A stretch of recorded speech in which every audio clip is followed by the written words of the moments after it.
అందరికీ క్రీస్తునామాన వందనాలండి. ఈ అద్భుతమైన సమయాన్ని సందర్భాన్ని మన ప్రభువు మన రక్షకుడైన యేసు ప్రభువు ద్వారా తండ్రి అయిన దేవుడు నాకు ఇచ్చినందుకు ఆయనకి స్తుతులు స్తోత్రాలు చెల్లించుకుంటున్నాను. సరే, నాకు ఇవ్వబడిన వాక్యము విధేయత వలన ప్రయోజనం, లేకపోతే విధేయత వలన ఆశీర్వాదములు, దీవెనలు. మొట్టమొదట మనం తెలుసుకోవాల్సింది ఏంటంటే అసలు విధేయత అంటే ఏంటి? విధేయత అంటే ఏంటి? ఎవరికి విధేయత చూపించాలా? అసలు విధేయత ఎలా కలుగుతుంది? విధేయత వల్ల కలిగే ఉపయోగం. మొట్టమొదట మనం అందరం ఎవరండి? దేవుని పిల్లలు. కనుక తండ్రి అయిన దేవుడు ఎవరిని కోరుకుంటున్నాడు? ప్రశ్న మీకే. విధేయులకు పిల్లల్ని కోరుకుంటున్నాడు కదండి. రోమాపత్రిక 8వ అధ్యాయం 28వ వచనంలో ఏమనుంది? చదవండి. రోమాపత్రిక 8వ అధ్యాయము 28వ వచనము. దేవుణ్ణి ప్రేమించు వారికి, అలా కాగండి. 1 యోహాను పత్రిక 3వ అధ్యాయము 5వ అధ్యాయము, క్షమించాలి, 1 యోహాను పత్రిక 5వ అధ్యాయము 4వ వచనము. దేవుని ప్రేమించు వారు ఎవరు? ఆయన ఆజ్ఞలకు లోబడు వారు. అంటే ఎవరు వీళ్ళు? విధేయత చూపించేవారు.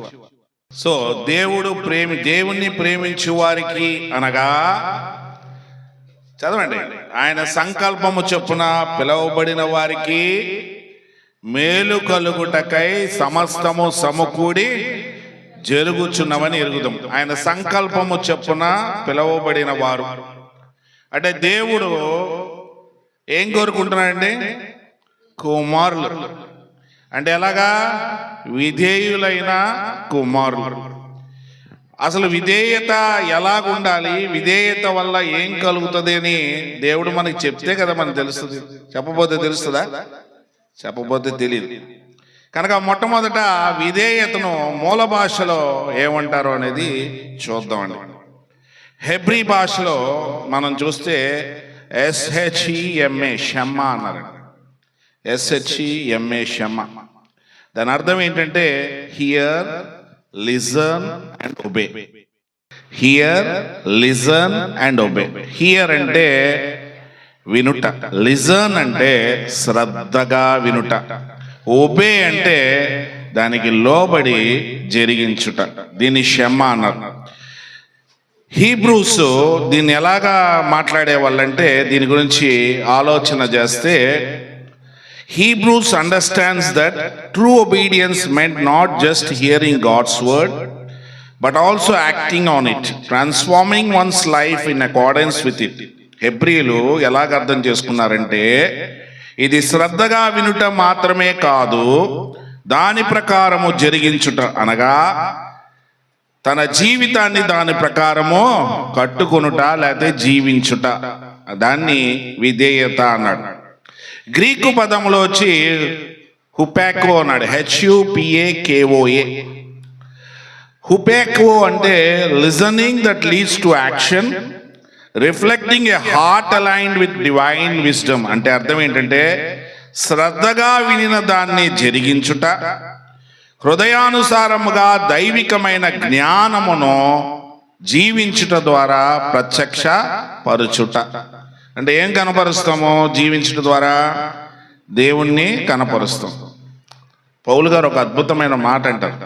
గలతీ పత్రిక 1వ అధ్యాయము 15-16 వచనంలో అంటాడు, తల్లి గర్భమందు రూపింపబడక మునుపే నన్ను ఏర్పరచుకున్నాడు దేవుడు, నా యందు తన కుమారుణ్ణి బయలుపరచుటకు. అంటే నేను బోధిస్తున్నా, నేను జీవిస్తున్నా, నాలో ఎవరిని చూడాలా? క్రీస్తుని చూడాలి. ఎలా చూస్తాడు క్రీస్తుని? యేసుక్రీస్తు యొక్క వాక్యానికి నేను లోబడి జీవించినప్పుడే క్రీస్తుని చూపించగలం. అంటే నేను ఎవరు కనపడకూడదు? నేను కనపడకూడదు. గలతీ పత్రిక 2వ అధ్యాయము 19వ వచనాన్ని పరిశీలన చేస్తే పౌలు గారు అంటారు, ఆ, నేనైతే అంటే పౌలు గారు అంటున్నారు, విధేయుడైన వ్యక్తి అంటాడు, దేవుని విషయమై జీవించి నిమిత్తము ఆ ఆ ఆ ఆ వేయబడి ఉన్నాను, ఇక జీవించు వాడిని నేను కాదు. ఇక జీవించు వాడిని నేను కాదు అంటే ఇప్పుడు జీవిస్తున్న జీవితం ఎవరి జీవితాన్ని నేర్చుకొని జీవిస్తున్నాడు? యేసుక్రీస్తు యొక్క జీవితాన్ని జీవించి, కనుక జీవించు వాడిని నేను కాదు, నా కొరకు మరణించి తిరిగి లేచిన దేవుని కుమారుని యందలి విశ్వాసము ద్వారా జీవిస్తున్నాను. జీవించు వాడిని నేను కాదు, క్రీస్తే నా యందుండి నా చేత ఆ జీవితాన్ని జీవింపజేస్తున్నాను. అంటే క్రీస్తు నాలో ఉంటే నేను ఏ జీవితాన్ని జీవిస్తాను? దేవుని యొక్క జీవితం, దాన్ని విధేయత, దట్ ఈస్ కాల్డ్ ఒబీడియన్స్ అన్నమాట. కనుక దేవుడు ఒబీడియన్స్ గురించి ఆలోచన చేస్తే, ఒబీడియన్స్ వల్ల ఆశీర్వాదాల గురించి ఆలోచన చేస్తే, ఇజ్రాయెల్ ప్రజలకు ఏమి ఇచ్చాడండి? ధర్మశాస్త్రాన్ని ఇచ్చాడు. ధర్మశాస్త్రాన్ని ఇచ్చి దానికి విధేయులైతే ఏమి ఇస్తాడు? వాగ్దాన భూమి ఇస్తాడు, భౌతిక సంబంధమైన ఆశీర్వాదాలు ఇస్తారు అన్నాడు. మరి మనకి నిత్యరాజ్యాన్ని, నిత్యరాజ్యం అంటే ఏంటి? పరలోకం అంటే ఏంటి అండి? అంటే నువ్వు నిత్యము జీవిస్తావు, నువ్వు మరణం చూడవు. తీతు పత్రిక 1వ అధ్యాయము 4వ వచనం, తీతు పత్రిక 1వ అధ్యాయం 4వ వచనం, అనాది కాలమందే అబద్ధమాడని దేవుడు నిత్య జీవాన్ని గురించి వాగ్దానం చేస్తాడు. నిత్యము జీవిస్తాడు మానవుడు, విధేయుడైన మానవుడు నిత్యము జీవిస్తాడని వాగ్దానం చేశాడు. కానీ యుక్త కాలమందు తన కుమారుని యొక్క సువార్త ప్రకటన ద్వారా నిత్యము విధేయత ద్వారా జీవిస్తాము అనేది బయలుపరచబడింది. ఏంటంట? ఏం చేశాడు? అనాది కాలం అంటే ఇప్పుడు సృష్టింపబడక మునిపే, మానవుల్ని సృజించక మునిపే పరలోకమందు తండ్రి కుమార పరిశుద్ధాత్మ దేవులు ఏకస్థులై చేసుకున్న నిర్ణయము, సృష్టిని సృష్టించిన తర్వాత సృష్టింపబడిన మానవులు ఎలాగుండాలంట? నిత్యము జీవించాల. నిత్య జీవం అంటే అది అంటే ఏముండదు? మరణం ఉండదు. You will live for ever. ఇది వాగ్దానం అండి. అంటే నిరీక్షణ ఏంటి? ఎందుకు నేను విధేయత చూపించాలా? నేను ఎప్పుడు జీవించాల కనుక నేను విధేయతను చూపించాల. బాగుంది. మరి విధేయతను చూపిస్తే మరి నిత్యము జీవిస్తావని మొట్టమొదట మానవుడికి దేవుడు చెప్పాలి కదా. చెప్పబోతే ఎలాగ తెలుస్తుంది? చెప్పాడు. ఆది కాండాన్ని మనం పరిశీలన చేస్తే సృష్టినంతా సృజించిన తర్వాత ఆయన ఆ యొక్క శనివారాన్ని ఆశీర్వదించి తన పనిని అన్నిట్లోంచి ఆయన విశ్రమించి పరిశుద్ధపరిచను అని చెప్పాడు. అక్కడ విశ్రాంతి మన కోసం ఏర్పాటు చేసిన నిత్యము జీవించే వారిని గురించి మాట్లాడబడింది. కనుక ఇక్కడ మనం 2వ అధ్యాయాన్ని చూసేసరికి నేల మంటితో నరుణ్ణి సృజించాడు. ఈ నరుణ్ణి సృజించిన తర్వాత నరుడికి ఏం కావాలా? భౌతిక సంబంధమైనది కావాలి కదా. మరి తండ్రి కదా, మరి వాడు బతకాలి కదా భూమి మీద. కనుక ఏం చేశాడు? ఏదేను తోటను వేశాడు. ఏదేను తోటలు ఏమున్నాయి? అన్ని ఫలవృక్షాలు ఉన్నాయి. The best fruits in the world అక్కడే ఉన్నాయి. ప్రపంచంలో ఉన్న ఫలవృక్షాలు ఉన్నాయి. దాన్ని తడుపడానికి కూడా నదులను ఏర్పాటు చేశాడు. ఎంత అద్భుతమైన దేవుడు! అంటే భౌతిక సంబంధమైన ఆశీర్వాదాలు ఇచ్చాడా లేదా? ఇచ్చాడు. కనుక అనుగ్రహింపబడుతుందా లేదా?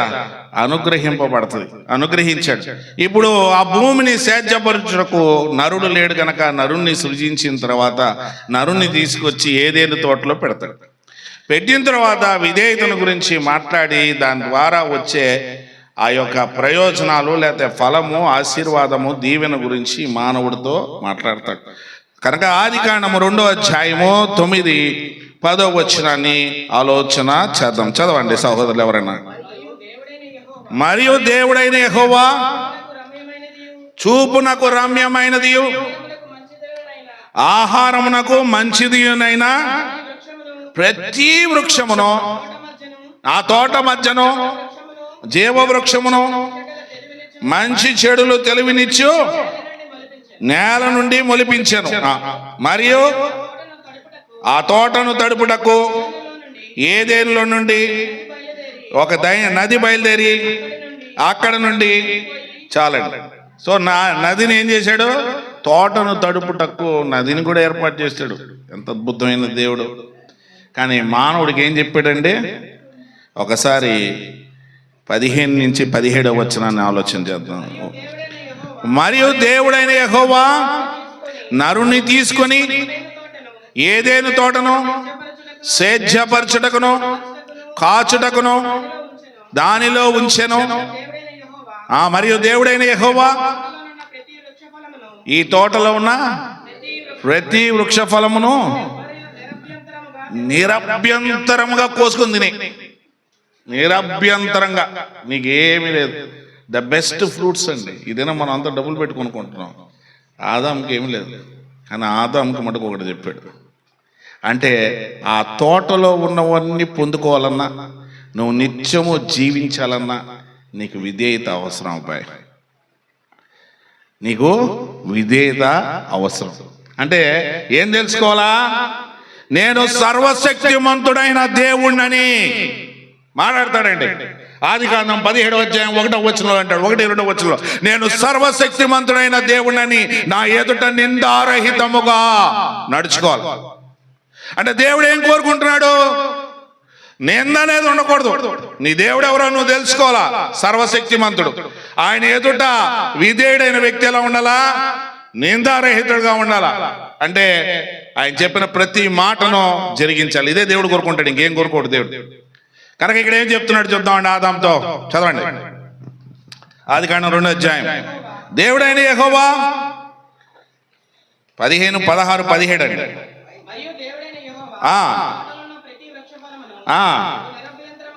నువ్వు నిరభ్యంతరముగా తినవచ్చును.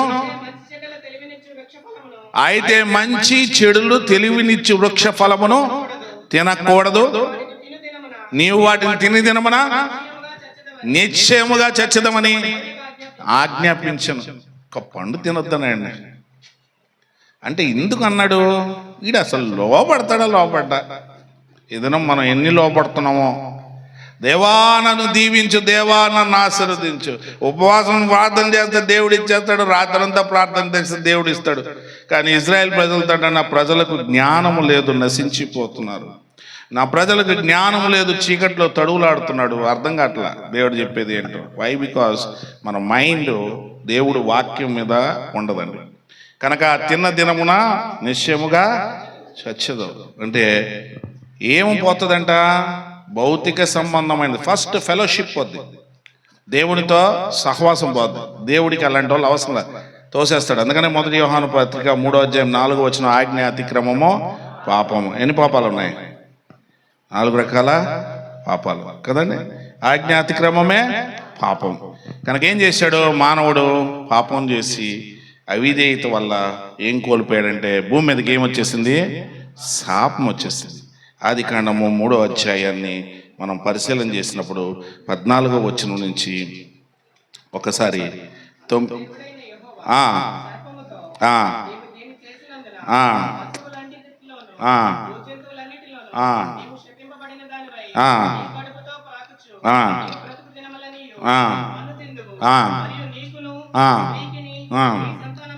స్త్రీ సంతానమునకు వైరము కలగజేసేదను, మడిమ మీద నీవు తల మీద కొట్టి అధికారాన్ని కూలదోస్తావని మొట్టమొదట సీడ్ ప్రామిస్ అనేది దేవుడు క్రీస్తుని గురించి మాట్లాడటం. తర్వాత ఏం చెప్తాడు దేవుడు? చూద్దామండి, చదవండి. ఆయన స్త్రీతో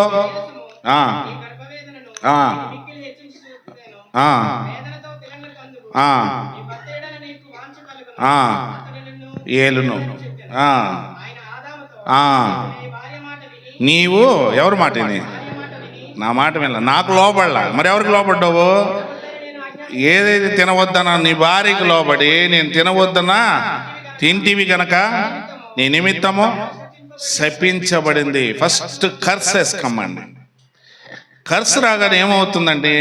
అబండెన్స్ నుంచి వెళ్ళిపోతాం, దేవునితో సహవాసం కోల్పోతాం, ఆయన దగ్గర నుంచి పొందుకునే అవకాశం పోద్ది. ఇప్పుడు ఏం చేయాలా? నువ్వే కష్టపడాలి, నువ్వు చెమటొడ్చి కష్టపడాలి.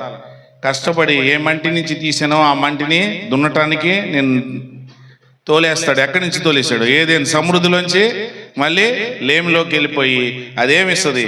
గచ్చ పొదలను ముళ్ళు పోదలని కలగజేస్తుంది. నువ్వు ఇంతే నీకు వస్తుంది, చెమటోడ్చి కర్త. నువ్వు మన్ను కనుక మన్నై పోతావు. అంటే ఏమొచ్చేసింది మానవుడికి? రోమాపత్రిక 5వ అధ్యాయము 19వ వచనం మనం ఒకసారి చదువుకొని మళ్ళీ వెళ్దాం.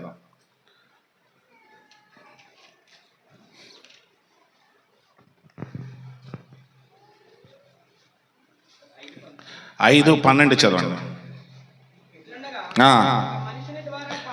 ఒక మనుషుని ద్వారా పాపమును, పాపము ద్వారా మరణమును. అదే అండి. సో మనుషుని ద్వారా ఏమొచ్చేసింది? పాపము, మరణం వచ్చింది. రోమా 5:19. ఏలయనగా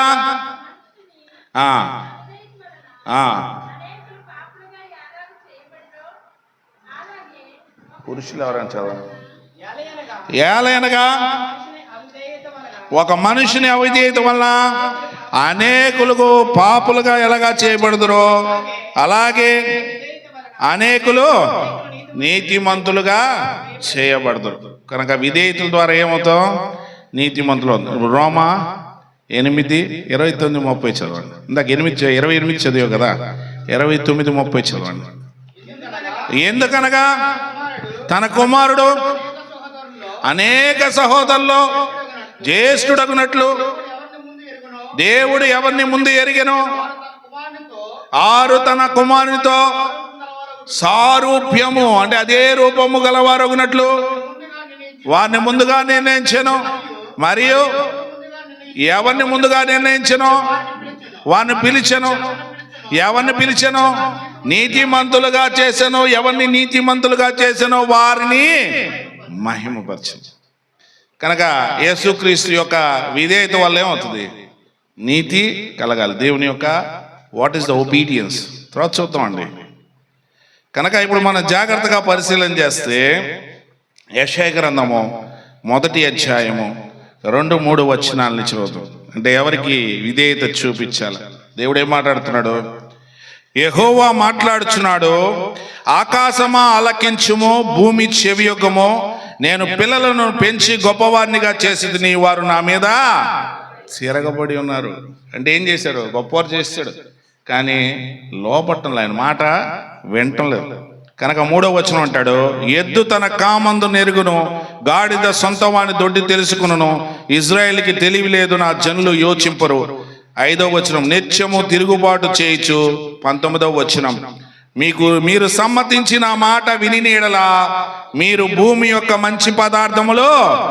సో ఇజ్రాయెల్ ప్రజలతో మాట్లాడుతున్నప్పుడు భౌతిక సంబంధమైన వాటి గురించే మాట్లాడతాడు కదా, పరలోకం గురించి ఆయన మాట్లాడాల. ఎందుకని? వాళ్ళ ప్రయాణము కానాను దేశం వరకే. కనుక మనం ఇక్కడ జాగ్రత్తగా పరిశీలన చేద్దాం. ఒక అద్భుతమైన వ్యక్తిని చూద్దాం. విధేయత కలిగిన వ్యక్తికి దేవుడు బోధ చేస్తుంటాడు.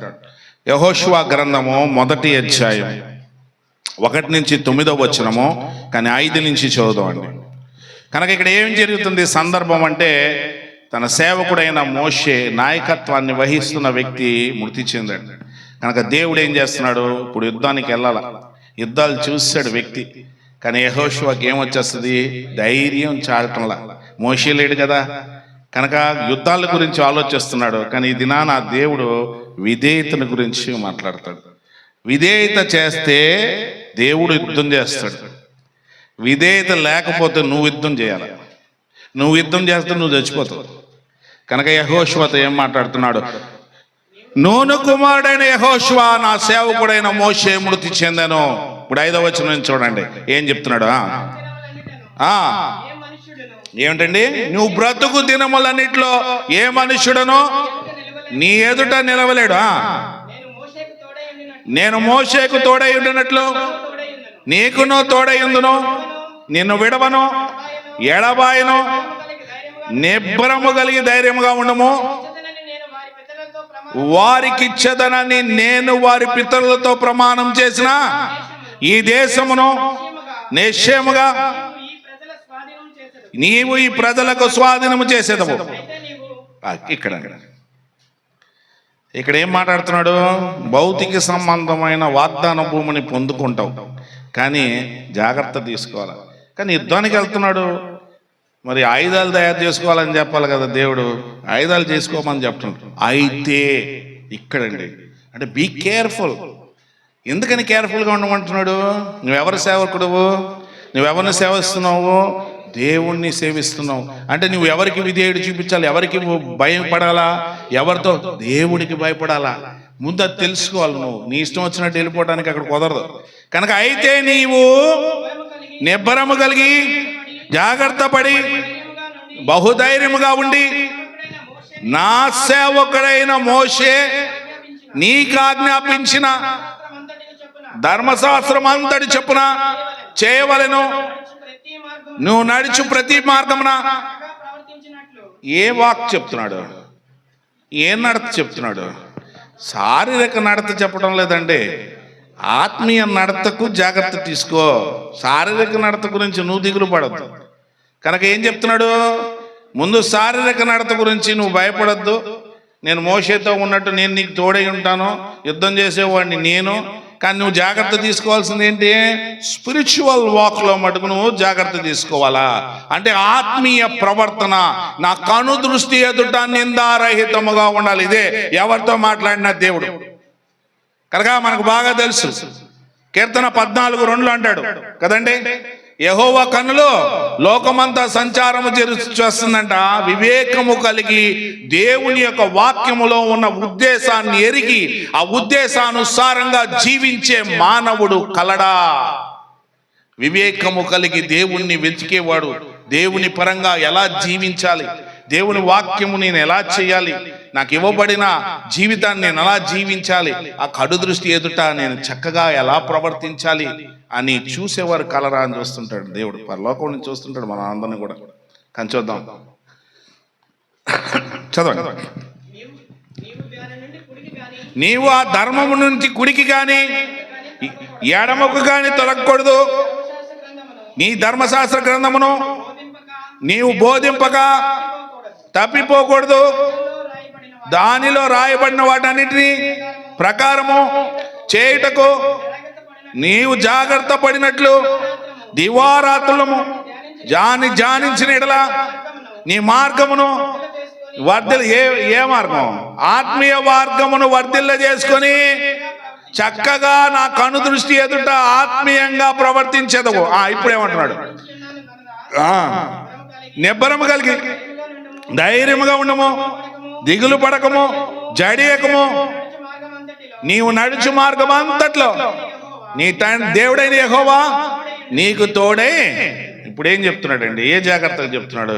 విధేయతను గురించి టీచ్ చేస్తున్నాడండి. ఒక వ్యక్తి విధేయత ద్వారా పొందుకోవాలంటే, వాగ్దానాలన్నీ స్వతంత్రించుకోవాలంటే అంత సులువేం కాదు. కనుక వాగ్దాన భూమిని పొందుకోవాలంటే ఆ వ్యక్తికి ఉండాల్సింది ఏంటంటే దేవుని పట్ల విధేయత, దేవుని వాక్యానికి లోపట సంపూర్ణ విధేయత అండి. కనుక నీ ఉద్దేశం చొప్పున నడవడానికి ఇక్కడ వీల్లేదు. దానివల్ల ఫలం ఏమొచ్చింది? యెహోషువ ఆ వాగ్దాన భూమిని స్వతంత్రించుకున్నట్టుగా మనం చూస్తున్నాం. కానీ యెహోషువ వాళ్ళకి ఏమన్నా విశ్రాంతినిచ్చాడా? యెహోషువ వారికి విశ్రాంతినిచ్చి ఉంటే ఇంకొక దినమును గురించి దావీదు గ్రంథములో రాయబడి ఉండదు. కానీ దేవుని పరిశుద్ధులకు విశ్రాంతి నిలిచి ఉంది. ఏంటి విశ్రాంతి? They will live for ever. నిత్యము జీవిస్తారు. అది ఎవరు ఇస్తారంటే రావాలి ఒక ఆయన.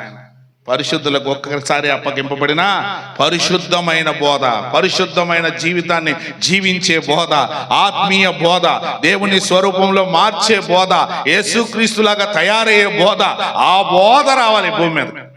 ఆ విధేయత కలిగినప్పుడు వాళ్ళు పరలోకానికి వెళ్తారు. కనుక యెహోషువ విధేయత ద్వారా ఏం పొందుకున్నాడండి? కానాను భూమిని స్వతంత్రించుకున్నట్టుగా మనం చూద్దాం. ఒకసారి మనం 1 రాజుల గ్రంథము 2వ అధ్యాయము 1 నుంచి 4వ వచనము దావీదుని గురించి ఆలోచన చేద్దాం. ఓ అద్భుతమైన క్యారెక్టర్. దేవుడు సెలెక్ట్ చేసేటప్పుడు ఎలా సెలెక్ట్ చేస్తాడండి కదండి? దేవుడు ఎలా సెలెక్ట్ చేస్తాడో ఆయన కుమారుడికి చెప్తాడు. కనుక కానాన్ దేశాన్ని స్వతంత్రించుకున్న తర్వాత, రాజ్యము స్థిరపరచబడిన తర్వాత అద్భుతమైన రాజు అక్కడ ఏలుతున్నాడు. ఆ రాజు దావీదు. దావీదు అన్ని జయించేశాడు, భూమి అంతా చేతిలోకి వచ్చేసింది. ఎవరికి ఇచ్చేస్తున్నాడు? సొలొమోనుకి ఇస్తున్నాడు. కనుక దావీదుతో దేవుడు మాట్లాడతాడు, నీ రాజ్యము స్థిరపరచబడి ఉండాలంటే, నిత్యము నీ సింహాసనం మీద నీ సంతానం కూర్చోవాలంటే ఏం చేయాలా? యుద్ధాలు చేయాలా, గొప్ప సైన్యం చేసుకో అని అన్నాడా? ఇంతకీ యుద్ధం ఎవరిదండి? ఆయన ప్రజల పక్షాన ఆయన యుద్ధం చేస్తాడు. మనకి బాగా తెలుసు, నీతిమంతులతో చెప్పు ఉన్నత స్థలములో ఉంటారు, నీతిమంతులు చేయనదంతయో సఫలీకృతము అవుతుంది, నీతిమంతుల సంతానం ఎన్నటికీ విడవపడదు, నీతిమంతులారా యెహోవాను బట్టి ఉత్సాహధ్వని చేయడి, ఈయనేమి దేవుడని ప్రకటన చేయడి. ఎవరు ఈ నీతిమంతులు? వాట్ ఈస్ రైచియస్ పీపుల్ అనేది నువ్వు తెలుసుకోలేదనుకో, అసలు నీతి అంటే ఏంటో నీకు అర్థం లేదనుకో, నువ్వు ఎలాగుంటావు? దేవుడు ఎందుకు నాకు చేయటం లేదు? అసలు నువ్వు దేవుడు నీతి అయ్యావా? విధేయత ద్వారా నీతి అవ్వాలా, నీ వేరు నీతి అవ్వాలా, నీ ఫలము పరిశుద్ధత అయితే కానీ నీ అంతము నిత్య జీవాన్ని పొందుకోలేవు. కనుక ఇక్కడ దావీదు చేస్తున్నాడు. ఏం చెప్తున్నాడు? సొలొమోనుకు చెప్తున్నాడు. 1 రాజుల గ్రంథం 2వ అధ్యాయము, లోకులందరూ పోవాల్సిన మార్గమున నేను పోవచ్చున్నాను, కాబట్టి నీవు ధైర్యము తెచ్చుకొని నిబ్బరము కలిగి నీ దేవుడైన యెహోవా అప్పగించిన దాన్ని కాపాడి ఆయన మార్గములను అనుసరించిన ఎడల నీవు ఏ పని పూనుకొనినను ఎక్కడ తిరిగినను అన్నిటిలో వివేకముగా నడుచుకొందువు. మోషే ధర్మశాస్త్రములో రాయబడి ఉన్న దేవుని కట్టడలను ఆయన నియమించిన ధర్మమంతటిని, ఆయన న్యాయ విధులను శాసనములను గైకొనుము. అప్పుడు నీ పిల్లలు ప్రవర్తన విషయంలో జాగ్రత్తగా నుండి నా ఎదుట పూర్ణ హృదయముతోనూ పూర్ణ మనసుతోనూ సత్యమును అనుసరించి నడుచుకుని నెడల ఇజ్రాయేలీల రాజ్య సింహాసనము మీద ఆసీనుడగుడు ఒకడు నీకు ఉండక మానడని యెహోవా నన్ను గూర్చి ప్రమాణము చేసిన మాటను దృఢపరచను. ఎవరితో మాట్లాడారు? ఎవరు మాట్లాడారు? దేవుడు మాట్లాడాడు. ఎవరితో మాట్లాడాడు? దావీదుతో మాట్లాడాడు. దావీదు ఏమంటున్నాడు? నీ సింహాసనం మీద ఒకడు ఉండక మానడు. ఎప్పుడు? నా ధర్మశాస్త్రం అంతటి చొప్పున నీకు నీ పిల్లలకి నేర్పించి వారు ఆ విధంగా జీవిస్తే నా కన్నుల ఎదుట చక్కగా ప్రవర్తించి వారు అవుతారు. వారి స్పిరిచువల్ వాక్ ఎప్పుడైతే అద్భుతంగా ఉంటుందో, ఫ్లెష్లీగా ఎవరు నేను టచ్ చేయరు. ఎప్పుడైతే ఆత్మీయ జీవితం బాగోదో నువ్వు పాడైపోతావు. ఎప్పుడైతే ఆత్మీయ జీవితం బాగోదో నువ్వు నాశనం అయిపోతావు. మొట్టమొదటి తెలుసుకోవాలా, ఆత్మీయ జీవితాన్ని కట్టుకోవడానికే ప్రయాసపడాలా. మనకి బాగా తెలుసు, దివారాత్రులు దేవుని వాక్యాన్ని ధ్యానం చేస్తూనే ఉండమంటాడు, మెడిటేట్ చేస్తూనే ఉండమంటాడు. కనుక స్త్రీలు ఉన్నారు, పని చేసేటప్పుడు కూడా దేవుని వాక్యాన్ని ధ్యానం చేసుకోవాలా. కూర్చున్నప్పుడు కూడా వాళ్ళ పిల్లలుంటే దేవుని వాక్యాన్ని చెబుతూ ఉండాలా. ఎందుకంటే చిన్నప్పటి నుంచే వాడిని దేవుని వాక్యాలు పెంచితే పెద్దవారైనప్పుడు దాంట్లోంచి వారు తొలగిపోరు. ఇంతకీ ప్రామాణికమైనది ఏంటి? దేవుడు విశ్వాసులకి చెప్పింది ఏంటంటే వాక్యము, వాక్యము, వాక్యమే. వాక్యం లేకుండా ఇంకేమీ లేదండి.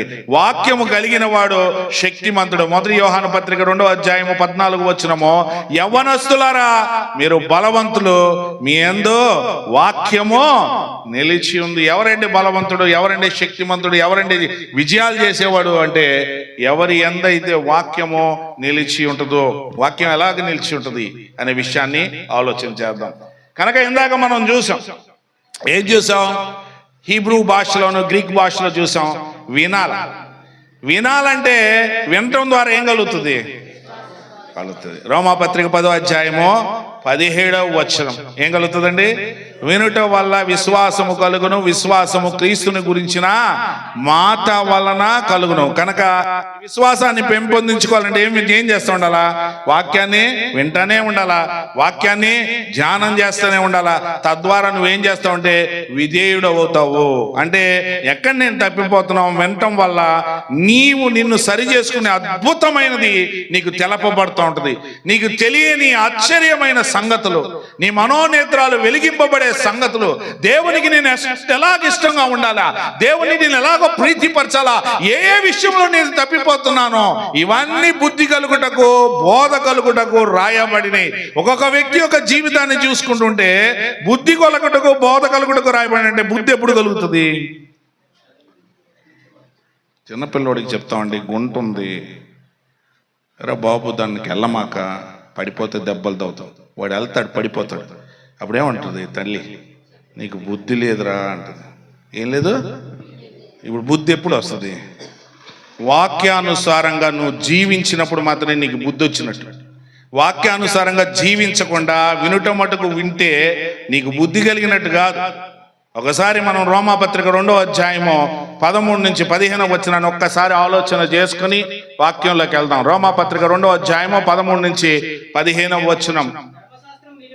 ధర్మశాస్త్రాన్ని వినువారు దేవుని దృష్టికి నీతిమంతులు కారు గాని ధర్మశాస్త్రమును అనుసరించి ప్రవర్తించి వారే నీతిమంతులుగా. దీన్ని వినేవారు నీతిమంతుడా, అనుసరించేవాడు నీతిమంతుడు. అసలు అనుసరించడం ఎలాగా?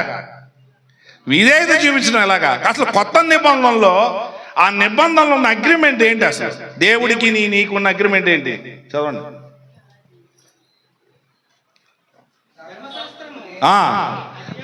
ధర్మశాస్త్రం లేని అన్యజనులు స్వాభావికముగా ధర్మశాస్త్ర సంబంధమైన ఏమండి క్రియలను చేసిన యెడల వారు ధర్మశాస్త్రము లేని వారైనను తమకు తామే ధర్మశాస్త్రమైనట్లుగా చూపించుచుండగా వారి తలంపుల్లో ఒకటి తప్పు కాదనేది చూపించినప్పుడు, తప్పును ఖండించి తప్పు కాదనేది చేసినప్పుడు ధర్మశాస్త్రం యొక్క సారము లేకపోతే భావం వాళ్ళ హృదయము వారి మనసునే పలకల మీద రాయబడినట్టు దేవునికి చూపిస్తే దేవుడు అంటాడు, you are my righteous. That is obedience. విధేయత ఎక్కడ? ధర్మం ఎక్కడ చేయాలా? అంతరంగంలో చేయాలి. నువ్వు ధర్మం అయిపోవాలా. ధర్మం ఎప్పుడవుతావు?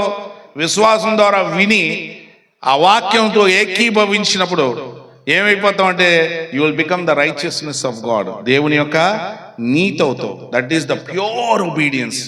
అది కావాలి. అంతరంగంలో పాపాన్ని ఎలా ఖండించుకోవాలి. కనుక మనం జాగ్రత్తగా దేవుని లేఖనాల్ని ఆలోచన చేద్దాం. అపోస్తల కార్యాలు 7వ అధ్యాయము 53వ వచనం. స్టెఫెన్ మాట్లాడతాడు. దేవదూతల ద్వారా నియమింపబడిన ధర్మశాస్త్రం మీరు పొంది తిరిగాని దాన్ని గైకొన లేదు. సో ఏం పొందుకున్నారు ఇజ్రాయెల్ ప్రజలు? దేవదూతల ద్వారా ధర్మశాస్త్రాన్ని పొందుకున్నారు. గైకొన్నారా? మరి మనం ఏం పొందుకున్నాము? పరిశుద్ధులకు ఒక్కసారి అప్పగింపబడిన బోధను పొందుకున్నా. గైకొన్నావా? గైకొనుట అనేది విధేయతకు మూలం అండి. యేసు ప్రభు వారు పునరుద్ధానుడైన తర్వాత గ్రేట్ కమిషన్ చెప్తూ మత్తయి సువార్త 28వ అధ్యాయము 19-20 వచనాన్ని చదవండి. ఏం చెప్తున్నాడు? మత్తయి సువార్త 28వ అధ్యాయము 19-20 వచనం.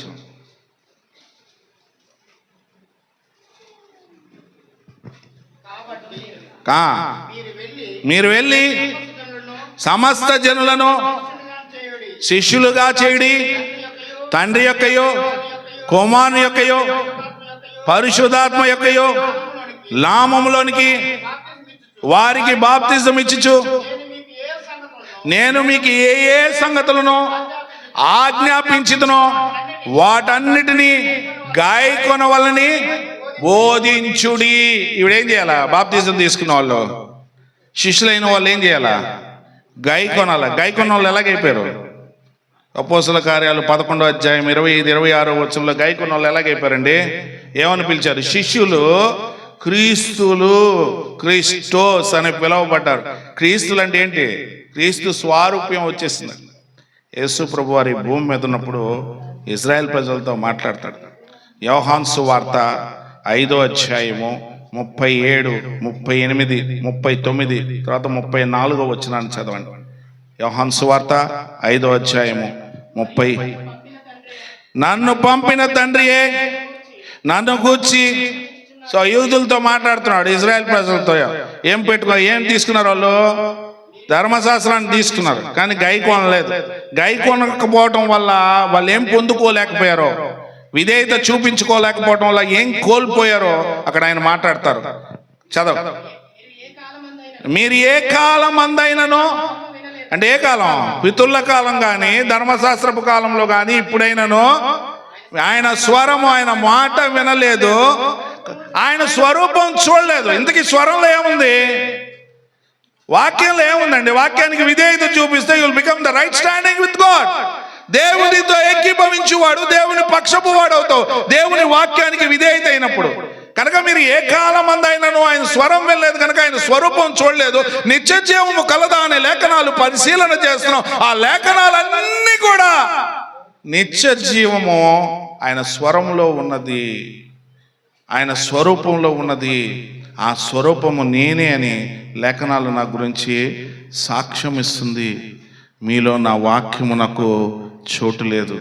34 వచనం అంటాడు, నేను మనుషుల సాక్ష్యమును అంగీకరించను, మీరు రక్షణ పొందవలనట్టుకు ఈ మాటలో చెప్తున్నాను. ఏం చెప్తున్నాడంట? మీరు రక్షింపడాల అంటే ఏంటి? నిత్యము జీవించాల. విధేయత ద్వారా ఏం కోల్పోయారు? అవిధేయత వల్ల దేవుని స్వరూపాన్ని కోల్పోయారు. మీరు ఏ కాలం అందైనను మీరు ఆయన స్వరం వెళ్ళా, ఆయన వాక్యాన్ని వెళ్ళా, దానికి విధేయులు అవలా, ఆయన స్వరూపాన్ని చూడలేదు. మీరు స్వరూపాన్ని పొందుకోవాలా, స్వరూపంలో మార్చబడలా. కానీ ఏం వెతుకుతున్నారు? పరిశుద్ధ గ్రంథంలో అంతా కూడా నిత్యము నేను జీవించాలి, అలా జీవించాలని వెతుకుతున్నారు కదా. కనుక ఆ లేఖనాలన్నీ కూడా నిత్య జీవం నేనే అని, ఆ వాక్యము నేనే అని నా గురించి సాక్ష్యం ఇస్తున్నాయి. నా గురించి అందరూ కూడా మాట్లాడారు ఆ జీవమును గురించిన మాటలు. కనుక మీరు ఏ కాలం అంతా ఆయన స్వరం వెళ్ళలేదు కనుక ఆయన స్వరూపాన్ని చూడలేదు. కానీ నిత్య జీవము కావాలి అని చెప్పి లేఖనాలు పరిశీలన చేస్తున్నారు. లేఖనాలన్నీ నా గురించి సాక్ష్యం ఇస్తున్నాయి, నేనే నిత్య జీవం అని. తండ్రి నాకు ముద్ర వేసి భూమి మీదకు పంపించాడు. You are the life. అపోస్తల కార్యాలు 5వ అధ్యాయం 20వ వచనం.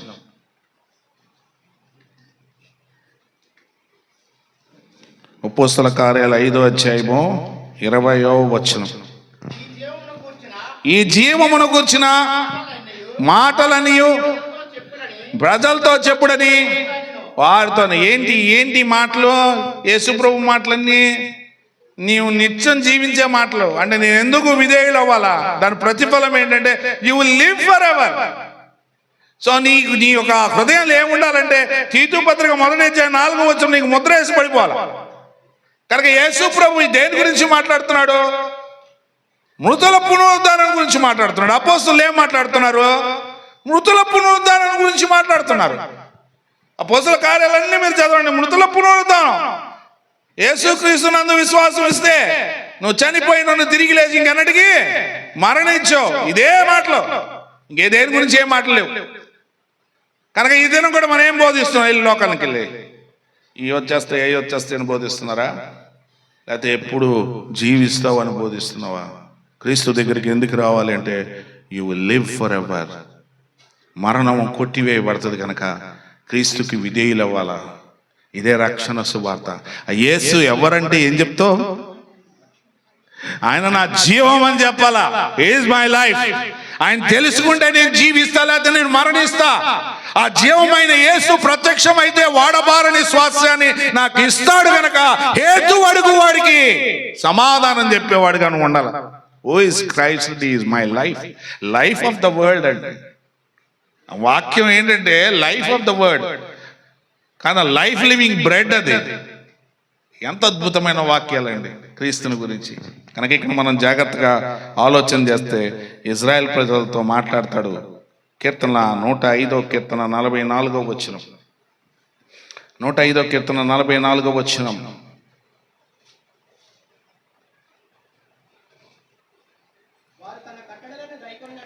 వారు తన కట్టడలను గైకొన్నట్లును తన ధర్మశాస్త్ర విధులను ఆచరించినట్లును అన్యజనుల భూములు ఆయన వారికి ఏమిస్తున్నాడు? ధర్మశాస్త్రాన్ని అంగీకరిస్తే అన్యజనుల భూములు ఇస్తాడు.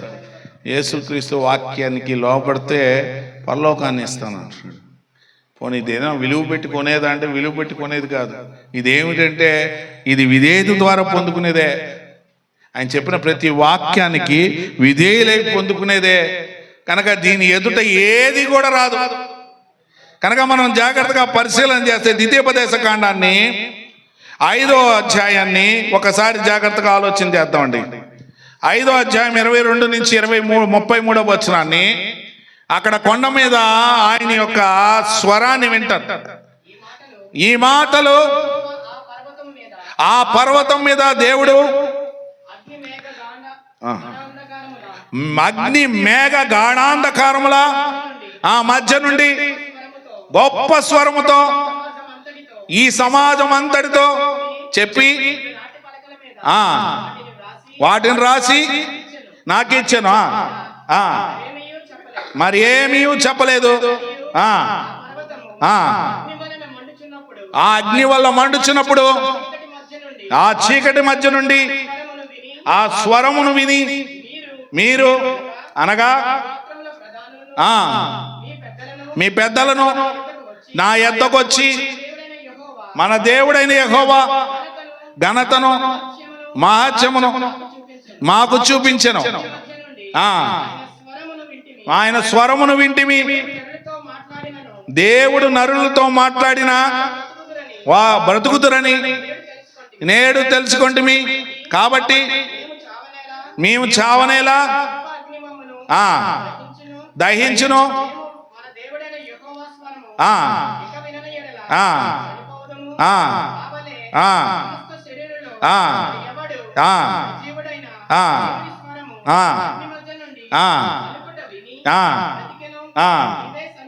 నీవే సమీపించి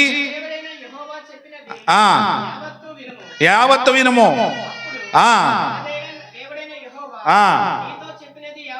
మేము జరిగించేదము. ఏం చెప్తున్నారు? దేవుడు ఏం చెప్తే అవన్నీ చేస్తూ ఉంటాం. మేము విధేయత చూపిస్తాం. దేవుడి స్వరాన్ని విని మేము బ్రతకలేం. కనుక నీవే ఆ మాటలన్నీ మాకు తెలియజేయి, మేము వింటామంటే దేవుడు చాలా మంచిది, విధేయత చూపిస్తా అన్నారు. మరి వాళ్ళకి ఏమి ఇస్తానో అనే విషయాలు చెప్తారు. చదవండి.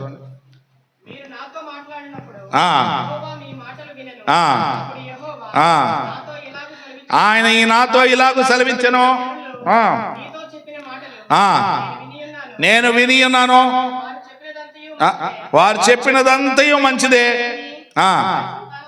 వారికి వారి సంతానమునకును నిత్యము. ఏంటంటే ఒక్క మాట అన్నారు. దేవుడు ఏం చెప్తే అది మేము చేసేస్తాం. మోషేతో ప్రజలు మాట్లాడుతుంటే ఆయన స్వరం వెళ్ళలేము, మేము బ్రతకలేము. కనుక నువ్వే దేవుడితో మాట్లాడి అవన్నీ మాకు చెప్తే ఆయన ఏం చెప్తే మేము చేస్తాం అన్న ఒక మాట వాళ్ళు ఆ మోషేతో మాట్లాడుతుంటే ఆయన వినేసి విధేయులు అవుతారనగానే వాళ్ళకి ఇస్తున్నాడండి వరాలు. ఏమేమి చెప్తున్నాడు చూడండి. వారికి నిత్యము క్షేమము కలుగునట్లు వారి నా యందు భయభక్తులు కలిగి నా ఆజ్ఞలన్నింటినీ అనుసరించు వారికి ఆ మనసు ఉండిన మేలు వారితో చెప్పుమా.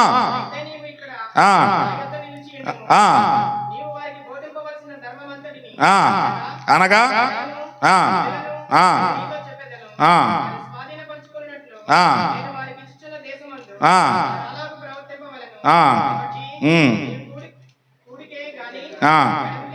కుడికి గాని ఎడమకు గాని తిరగక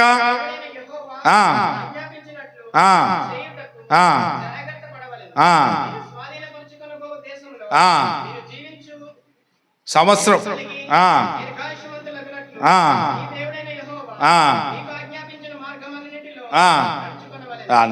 కనుక దేవుడు ఏం కోరుకుంటున్నాడు మానవుల్ని అనేది మనం డివైడ్ చేసుకోవాలి. God obedience కోరుతున్నాడండి.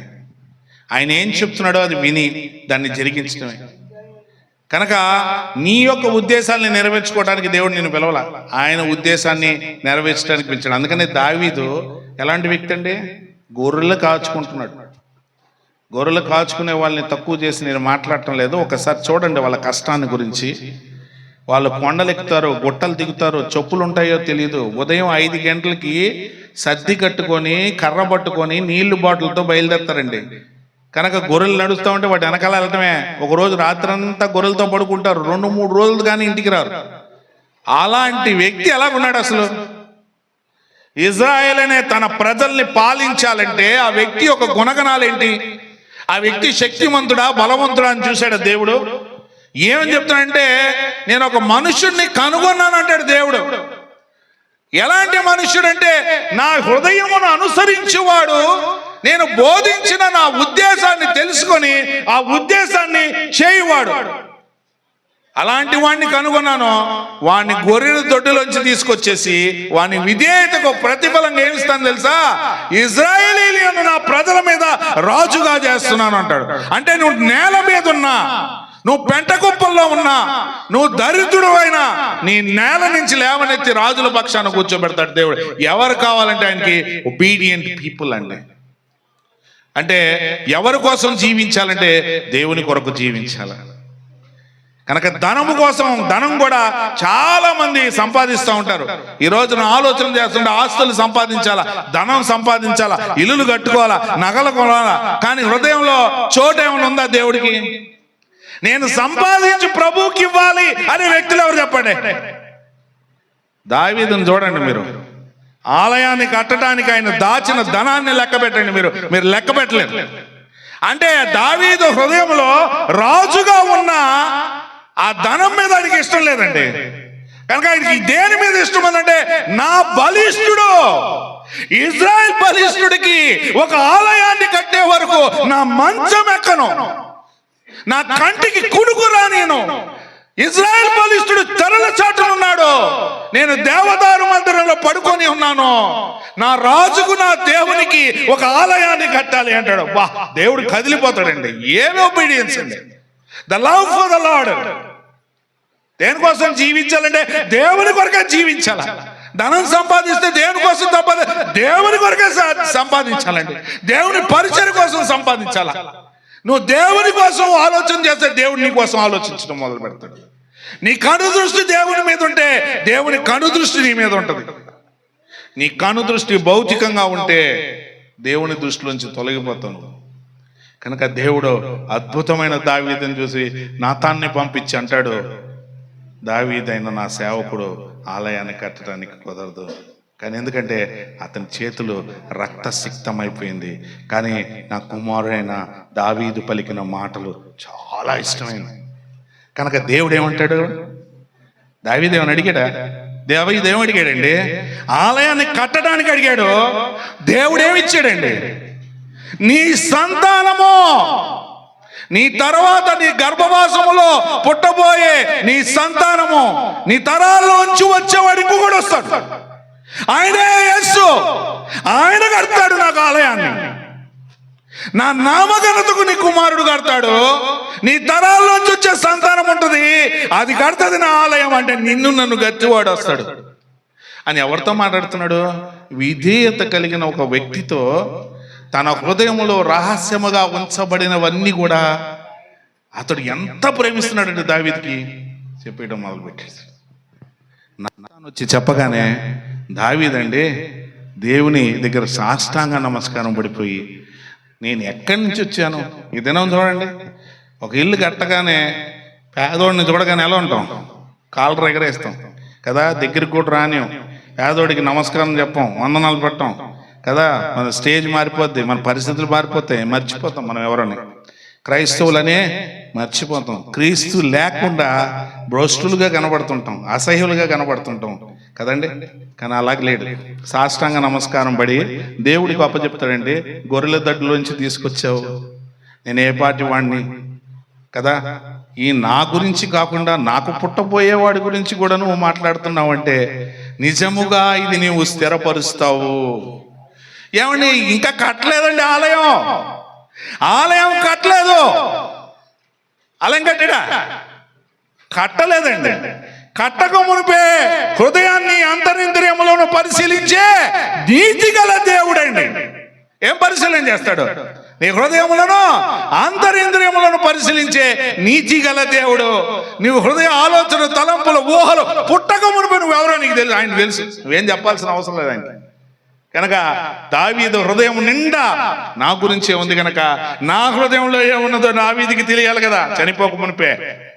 చనిపోక మునిపే నా హృదయంలో ఉన్నది కూడా చెప్పేస్తానని చెప్పేసి నాతాను ద్వారా ఒక విధేయుడైన వ్యక్తికి దేవుడు చేసే మేలుల గురించి, ఆశీర్వాదాల గురించి, దీవెనల గురించి మాట్లాడడం జరుగుతుందండి. కనుక ఒబీడియన్స్ ద్వారా ఏ ఆశీర్వాదాలు వస్తాయండి? నువ్వు అడిగిన దానికంటే, ఊహించిన దానికంటే అత్యధికముగా దయచేయి దేవునికి సంఘములో తరతరములో మహిమ కలుగుతుంది. ఎఫెసీ పత్రిక 3వ అధ్యాయము 15వ వచనం నుంచి చదవండి. మీరు అంతరంగ పురుషుని యందు. ఏంటి అంతరంగ పురుషుడు?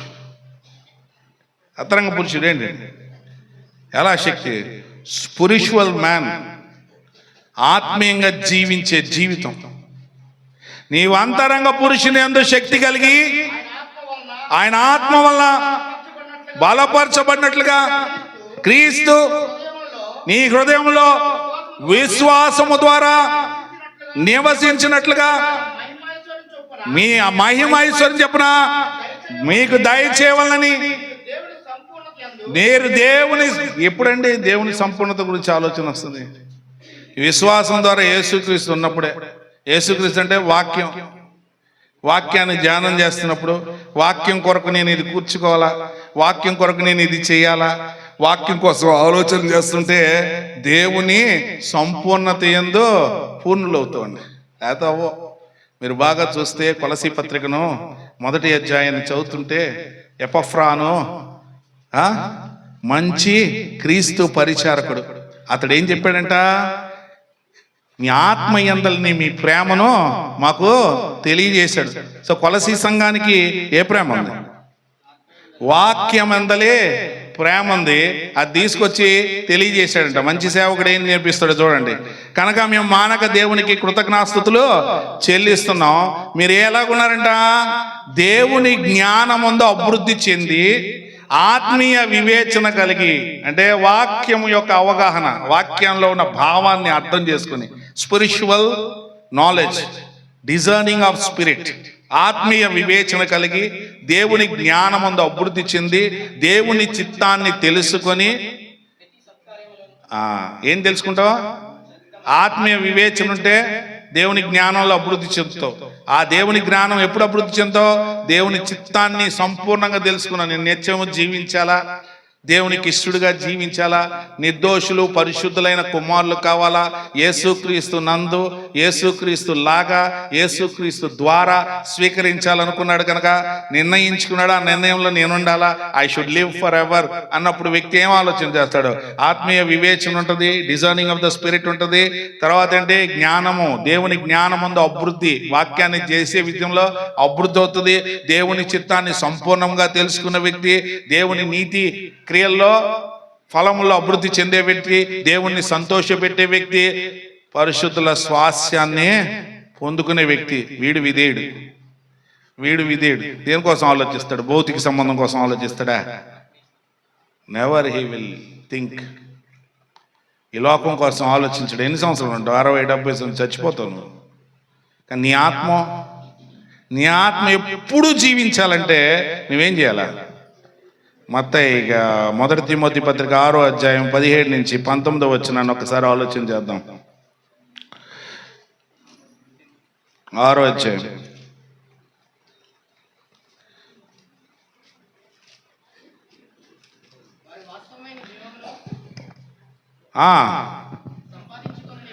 వాస్తవమైన జీవము సంపాదించుకున్న నిమిత్తము రాబో కాలమునకు మంచి పునాది తమ కొరకు వేసి మేలు చేయవారును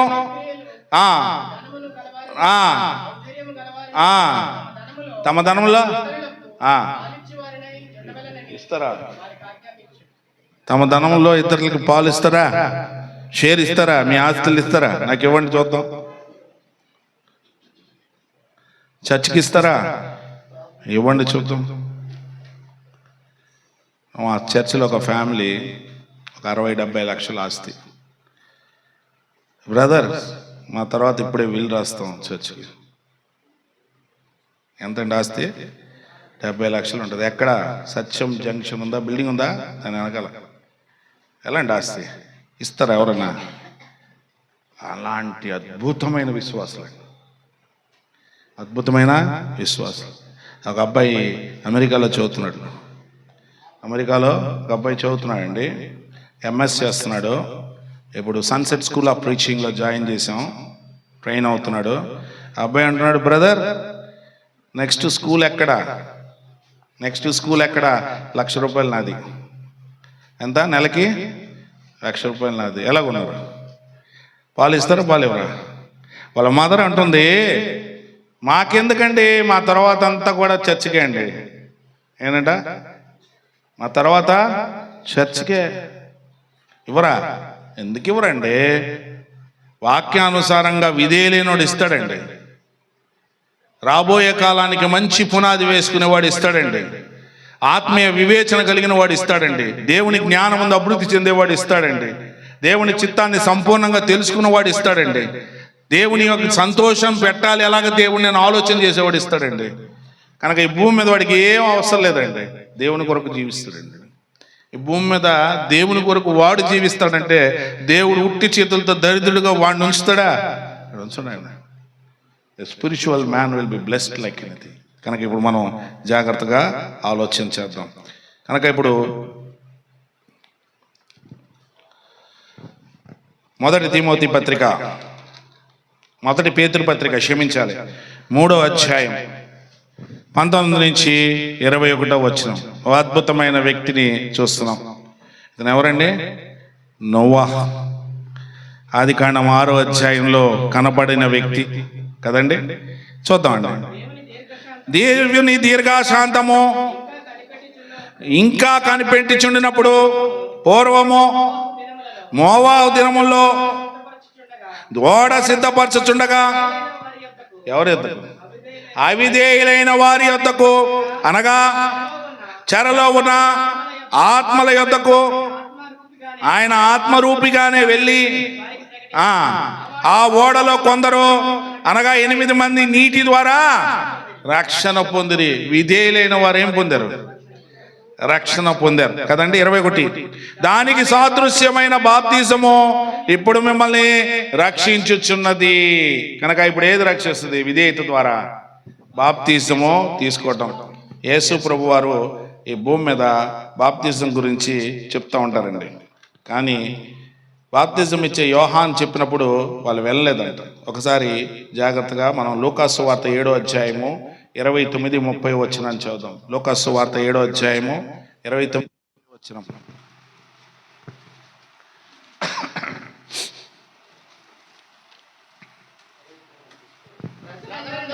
ప్రజలందరూ శుంకరులను యోహాను బోధ విని అతనిచ్చిన బాప్తిజం పొందిన వారై దేవుడు న్యాయవంతుడని పరిసయ్యులను ధర్మశాస్త్రోపదేశకులను అతని చేత బాప్తిజం పొందక నిరాకరించిరి. అవిధేయులు ఏం చేశారు? సో నిరాకరించారు. ఈ దినము మనం విధేయులైన మనం ఏం పొందుకుంటాము అనే విషయాన్ని ఆలోచన చేద్దాం. రోమీలు రాసిన పత్రిక 5వ అధ్యాయము 19వ వచనాన్ని చదువుకుందాం.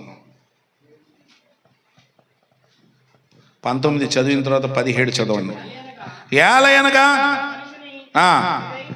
ఒక మనుషుడైన ఆదాము అవిధేయత వల్ల అనేకులు పాపులుగా ఎలాగా చేయబెడతారో అలాగే ఒకని విధేయత వలన అనేకులు నీతిమంతులుగా తీర్చబడుదురు. రోమ 5:17. 17 అండి. మరణము ఒక అపరాధ మూలముగా వచ్చినదై ఆ ఒకని ద్వారానే ఏలి నీడల కృపా బాహుల్యమును నీతి దానము పొందువారు. ఏం పొందుతున్నాం? బాప్తిజం తీసుకుంటే ఏం పొందుకుంటాం అండి? నీతి దానం. యేసు ప్రభు వారు బాప్తిజం తీసుకోవడానికి వస్తారు. మత్తయి సువార్త 3వ అధ్యాయంలో 14-15 వచనం అనుకుంటా. బాప్తిజం ఇచ్చే యోహాను ఆయన నివారింప చూస్తాడు. అప్పుడు ఆయనే ఉంటాడు, నీతి యావత్, to do all the righteousness of God, obedience, baptism. బాప్తిజం ఎందుకండి? దేవుని నీతి యావత్తు జరిగించుటకు బాప్తిజం. యేసుక్రీస్తు చెప్పిన ప్రతి వాక్యాన్ని జరిగించుటకు బాప్తిజం. కనుక ఇక్కడ 17వ వచనంలో ఏమంటాడు? నీతి దానము పొందువారు జీవము గలవారై ఏలుదురు. ఎలాగుంటారంట? బాప్తిజం తీసుకున్నప్పుడు, ఆ బాప్తిజానికి విధేయులైనప్పుడు వాళ్ళు ఏం పొందుకుంటున్నారు? నీతిని దానంగా పొందుకుంటున్నారు. ఎవరి నీతి అండి? దేవుని నీతి, ద రైచియస్నెస్ ఆఫ్ గాడ్. నీ నీతి నా నీతి కాదు, నీ నీతి నా నీతి మురికి గుడ్డ. ధర్మశాస్త్రపు నీతి కాదు, అది స్వనీతి. మరి ఎవరి నీతి అంటే దేవుని నీతి. ఆ నీతిని పొందిన వారై, నీతిని పొందగలంటే ఏమవుతావు? జీవము కలిగిన వారై ఆ యేసుక్రీస్తు అని ఒకని ద్వారా ఏలికలై ఉంటామంట, ఏళ్తామంట, పాపాన్ని జయిస్తామంట.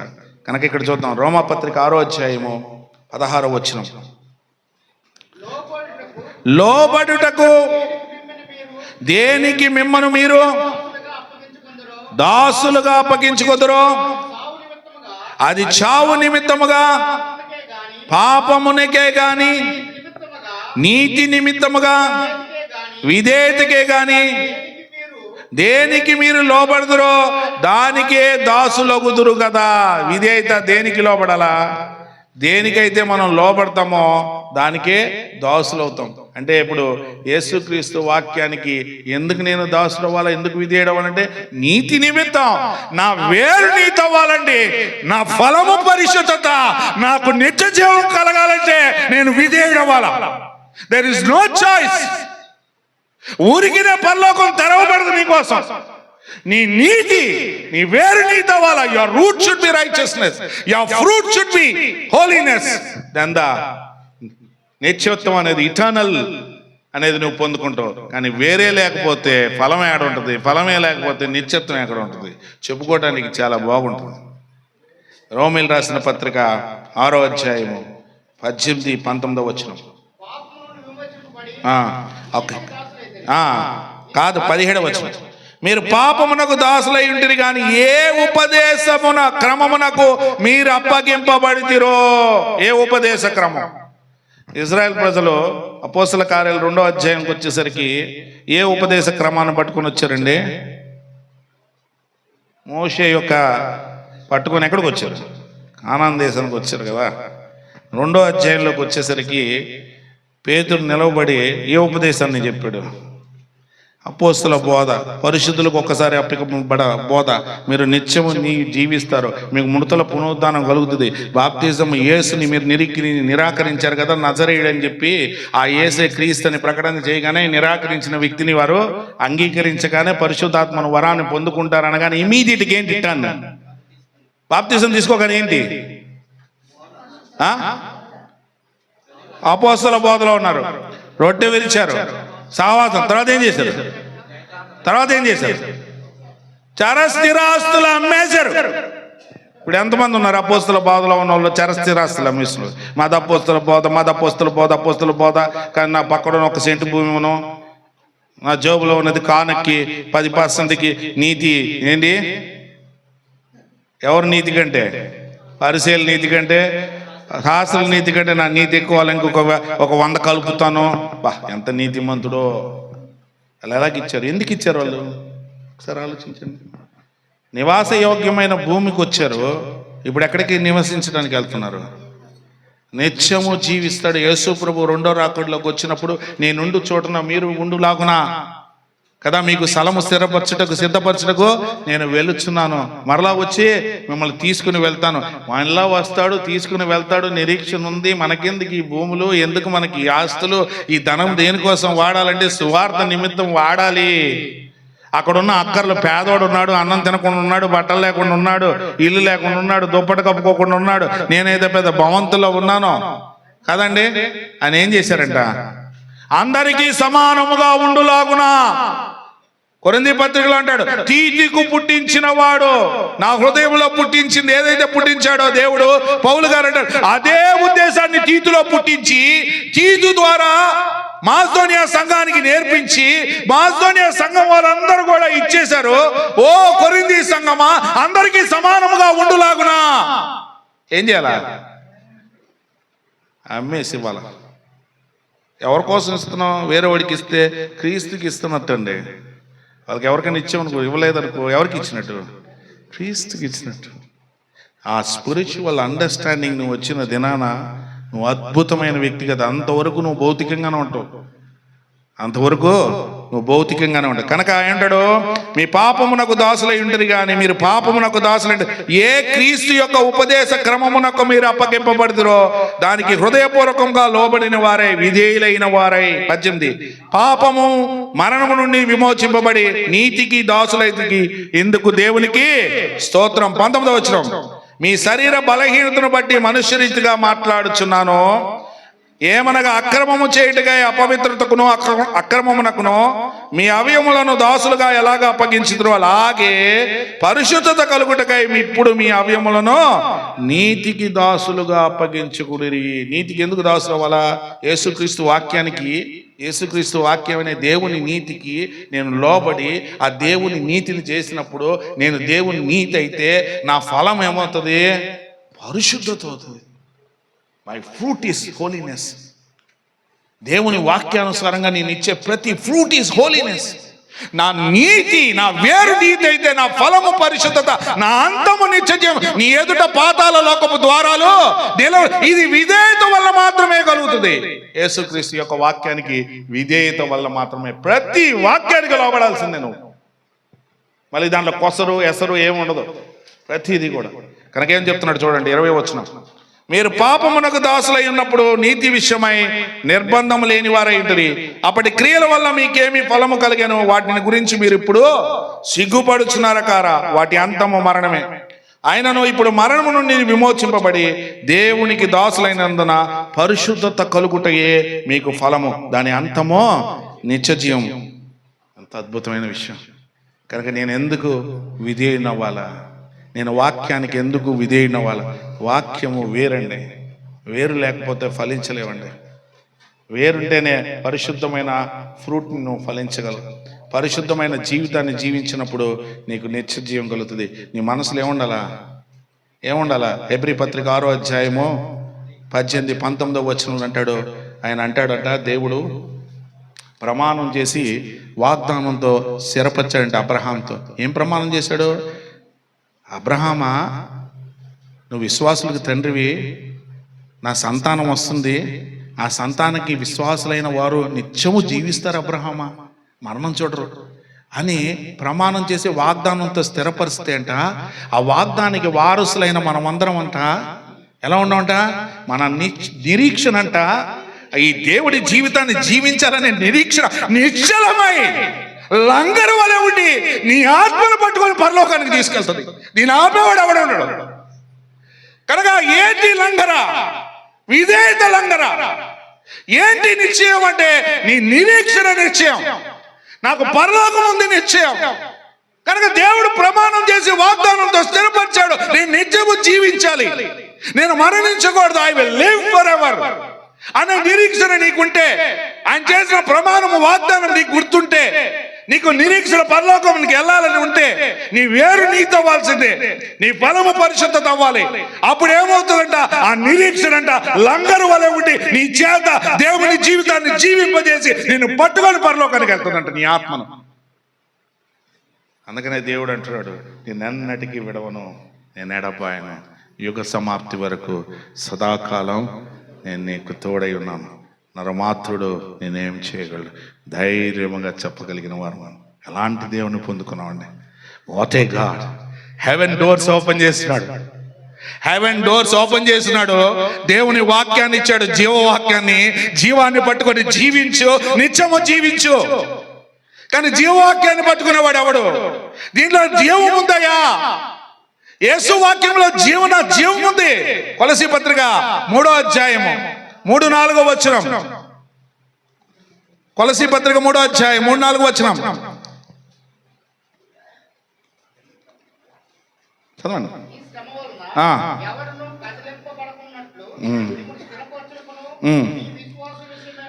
ఆ, ఆ.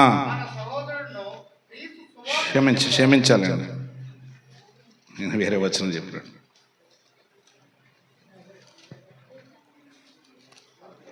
3వ అధ్యాయం కదండి, 3వ అధ్యాయం 3-4 వచనం, 2 నుంచి చదవండి.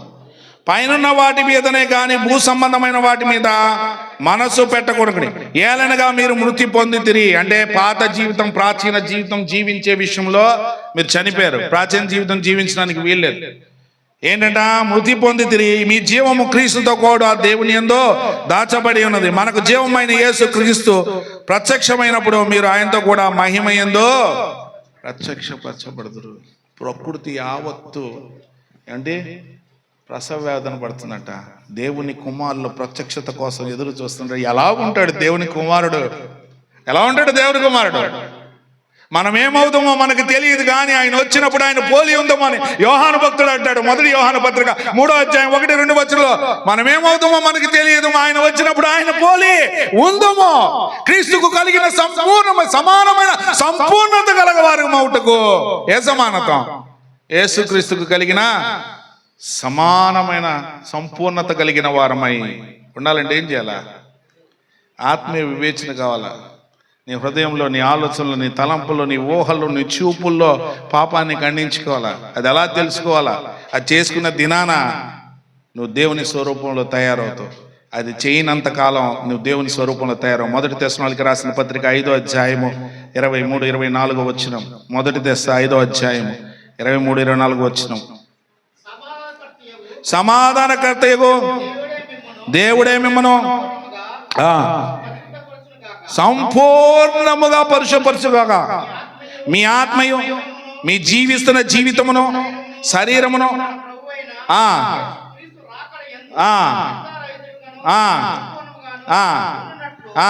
పాడుబడునుగాక. ఏంటంట? నీ ఒక ఆత్మ, నేను ఒక ఆత్మ ఒక శరీరంలో జీవిస్తున్నావు. ఆ జీవిస్తున్న జీవితం అంట నీ ఆత్మ, నువ్వు జీవిస్తున్న జీవితము, నీ శరీరము సంపూర్ణంగా పరిశుద్ధ పరచబడును. ఈ సంపూర్ణ పరిశుద్ధత ఎలా కలగాలో నేర్చుకోండి. ఆ పరిశుద్ధత కలిగినప్పుడే నువ్వు పరలోకానికి వెళ్తావు. కనుక దేవుని వాక్యానికి సంపూర్ణంగా విధేయులైనప్పుడు మనకు వచ్చే ఫలం ఏంటంటే నిత్యజీవం. నా వేరు నీతి, నా ఫలము పరిశుద్ధత, నా అంతము నిత్యము నేను జీవిస్తాను. కనుక ఆ నిరీక్షణ లంగరు వలె ఉండి నా ఆత్మను పట్టుకుని పరలోకానికి తీసుకెళ్ళాలి. మిమ్మల్ని అందరినీ అలా తయారవ్వాలి. కనుక ఈ అద్భుతమైన సమయాన్ని నాకు ఇచ్చిన ఈ స్థానిక సంఘానికి, మరి ఎంఎం శ్రీను గారి వారి కుటుంబానికి, బాలకుమార్ గారి కుటుంబానికి, ఇక చేరిన సేవకులకి, పరిశుద్ధులకి అందరికీ ఇస్తున్నామన వందనాలండి.